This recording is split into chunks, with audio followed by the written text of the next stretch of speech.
أهلا بيكم ومع تجربة جديدة. وللأسف التجربة المرة دي تجربة سيئة نوعا ما. حبيت أشارك معاكم تجربة سيئة مع صاحب قناة بويكا كريبتو كرنسي. الشخص ده للأسف نصاب. عنده قناة والقناة فيها 20,000 مشترك لغاية دلوقتي. كنت اشتركت عنده في القناة، وهو بيبدأ يديك توقعات، وأحيانا بتنجح وأحيانا بتصيب وأحيانا بتخون. يعني مش دايما بتبقى ايه على الهدف المنشود، وهو بيتكلم في العملات اللي هي ايه معروفه يعني. المهم بتخش فبيديك لينك التليجرام بتاعه من تحت. تخش تلاقي القناه بتاعته هنا وفيها شويه توقعات، وهو الدنيا هتمشي ازاي وكده. ومن ضمن الحاجات اللي هو ماسك فيها قوي عمله التشيب هتوصل لواحد سنت، فيا جماعه الحقوا اشتروا. معرفش، تحس ان هو بيوجه الناس لحته معينه. بس مش ده المهم. المهم دلوقتي في الجزئيه ديت اللي هو لكل الناس اللي خسرت او جديده او مبتدئه وعايز نشترك بامب قادم، واخد نسبة بما يرضي الله. التواصل معايا، تقوم تخش تكلموا على القناة بتاعته.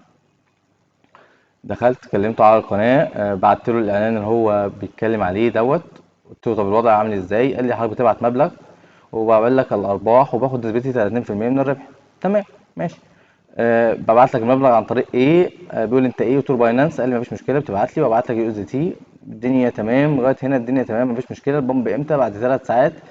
آه، ممكن نبدأ ب100 تجربة. قال لي اه مفيش مشكلة. طيب كملت معاه. المهم بدأت أعمل له، بعت لي هو لينك المحفظة بتاعته، وأنا بدأت أجمع الفلوس. كان عندي حساب في بايبت وعندي في باينانس. المهم إيه، بدأت ألم الفلوس. هو كان معايا خطوة بخطوة يعني لغاية ما أحل المشكلة ديت.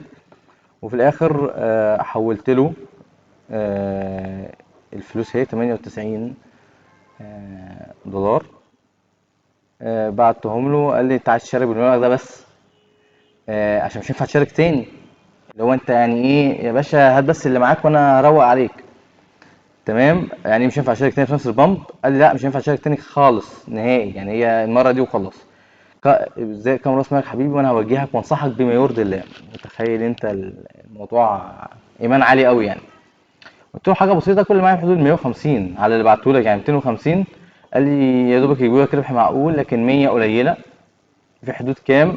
قال لي في حدود من 2000 ل 2500 دولار باذن الله.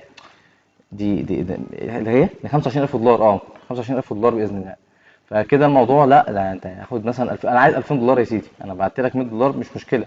قال لي ال 250 اللي انت هتبعتهم هيدوك من 200 من 2000 ل 25000. المهم قلت ايه، الموضوع قلقني بصراحه، وان هو بيبدا يزق فيا. قلت له لا خلاص خلينا في المية. خاصه ان انا لما رحت دخلت على القناه بتاعته لقيتها مفيش تعليقات، قافل التعليقات.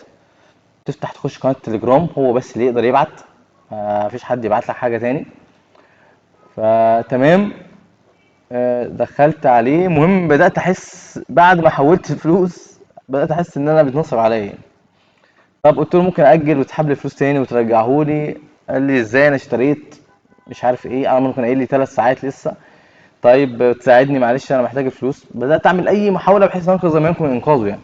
قال لي هتشتري عمله تريكس ب 10 دولار. قلت يمكن هو عشان ما يحسش ان هو نصاب ولسه في الاول، فايه هيبدا يرجع الفلوس يعني، عشان ما ابداش ايه ان انا احس ان هو نصاب.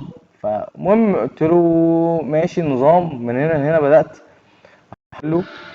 اهي العملة دي اشتري من عندك في باينانس ب 10 دولار وحولهم لي. تمام. طيب هو البامب هي قدامه قد ايه ويخلص؟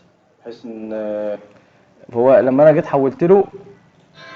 يا باشا عادي، لو عايزني احولهم لك تاني زي ما بقول لك اشتري بس ب 10 دولار. ب 10 دولار عملة TRX. ممكن 5 دولار كمان، اشتري ب 5 دولار مش 10 دولار، وانا هحولهم لك دلوقتي من محفظتي. هو لما حس ان انا هحول له بقى، ان انا رحت محول له 5 دولار، قلت مش مشكله 5 دولار على الفلوس اللي راحت، مش حوار يعني. ما علينا. المهم انا حولت له ال5 دولار. تمام. بعد كده بعد ما حولت له يلا، المهم حولت له تريكس هنا اهي. بدات احاول اطمعه، يعني بقول بابا جه امتى في واحد صاحبي هيخش ب 1000 USDT. قلت اطمعه. ما فيش، ما علينا. المهم ده قال لي ده اخر واحد. ان هو ايه خلاص يعني، هو اكتشف ان انا بحاول اسحب منه الفلوس يعني، او اكتشف ان انا اكتشفت انه نصاب. المهم فبقول له امتى البامب التاني هيبدا عشان صاحبي ده يخش. قال لي لا ده اخر واحد. فبقول له اخر واحد في السنه يعني ولا ايه مش فاهم. المهم قال لي معلش عايزين $5 كمان للاسف عشان عملت تريكس معلش. ما علينا. المهم من هنا لهنا وبعدين لازم وماشي ومش عارف ايه. قلت له خلاص انا هكمل واخد فلوسي. طيب يا باشا الحاجه يا باشا، طب الاخبار عامله ايه؟ البامب خلص ولا لسه؟ خلص. قال لي راح باعت لي صوره البامب ومش عارف محقق كام في المية. ما علينا يعني 7000% حاجة زي كده يعني. هوب البلوك حصل. اختفى الراجل. مفيش أي حاجة خالص ولا في تحويل ولا في أي حاجة حصلت. طيب نيجي نخش. رحت قلت أكلمه من أكونت تاني بس من حتة تانية بقى خلاص يعني. أنا خلاص أنا عرفت إن الفلوس مش راجعة والموضوع دوت. رحت مكلمه من أكونت تاني. دخلت اكلمه في اكونت تاني واقول له بقى يعني احاول اوعظه شويه يعني. انا قلت له بس انت مش ما تفرحش بال $100 اللي انت نصبته ولا ال 200 ولا ال $1000 دول. ان في الاول وفي الاخر احنا هنتقابل في الاخره يعني. وذكرت له حديث والموضوع تمام خلص يعني. الموضوع حتى هو يعني شاف الرساله التانيه جيت بعد كده راح عامل لي بلوك. قال لك إيه مش وقتك يعني. آه فدوت تجربه للاسف سيئه. فانا ما اتمناش بس ان حد يقع في نفس التجربه ديت. هسيب لكم الاكونت بتاعه. هسيب لكم صفحة اليوتيوب بتاعته. هسيب لكم صفحة او اكونت التليجرام بتاعه. وخدوا بالكم. وبرضو في نقطة نحب نقولها يعني. مفيش ربح بيجي بالسهولة ديت. وطالما فيها كل سهل فيك. اي حاجة سهلة هتبقى بالنسبة لك فيك. اعرف ان في حاجة غلط. ليه؟ لان هو لو انا فكرت شويه بس هو سبحان الله في الاول وفي الاخر هو نصيب. بس انا لو فكرت شويه ان انا مديله $100 وهيقول لي مثلا هديك 10000. طب وليه ياخد 30% من 10000 يعني؟ في الاول وفي الاخر طب ما هو ما ياخدهم وخلاص يعني. حتى لو هو صادق في كلامه يعني. وده فعلا اللي حصل يعني. حتى لو حصل هو دخل واشترى عمله وعدى فهو مش هيرجع لك فلوس. عموما الله المستعان. تجربه سيئه. ويا ريت بقى تشترك في القناة عشان لو في أي تجارب تانية قابلتني سواء كويسة أو وحشة هتلاقيني بنشرها لك أول بأول. شكرا ومع السلامة.